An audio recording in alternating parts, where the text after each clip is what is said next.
Another microbit circuit that we are going to need for our greenhouse is one that controls the exhaust fans, which pulls air in or out of the greenhouse, and also a servo, which is going to open the roof because that's going to help us regulate the amount of temperature and humidity that is in the greenhouse. So for this circuit, what we're going to need is the same type of materials. We're going to need a microbit, we're going to need our Grove shield, we're going to need 3 4-pin cables.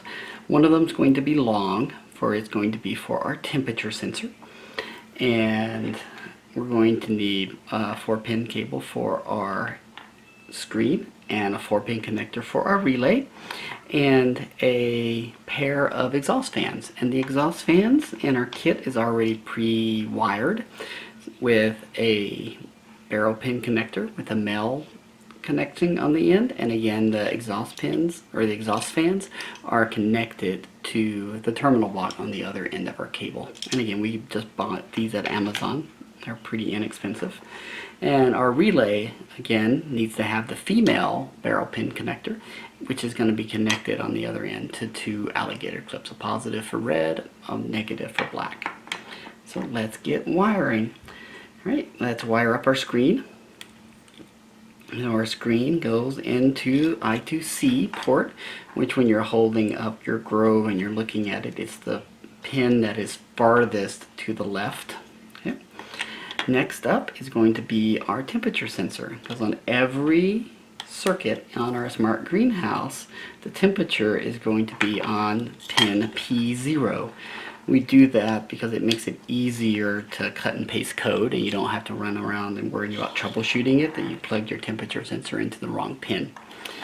Now our relay, and just like on every other microbit circuit for our smart greenhouse, it's going to get plugged into pin P1.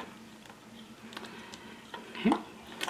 So there are our sensors. Now the last piece is our servo.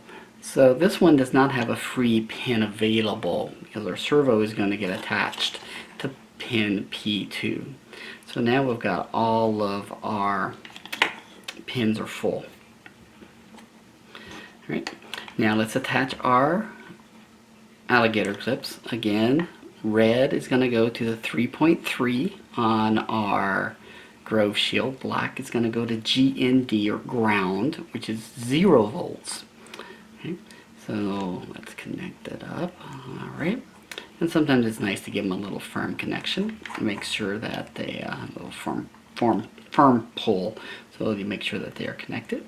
I've already got the program on my microbit, so I'm just going to insert my microbit now into my Grove shield. Okay. Last thing I need to do is connect my female relay to my male side of my exhaust fans. And I have got my circuit wired up.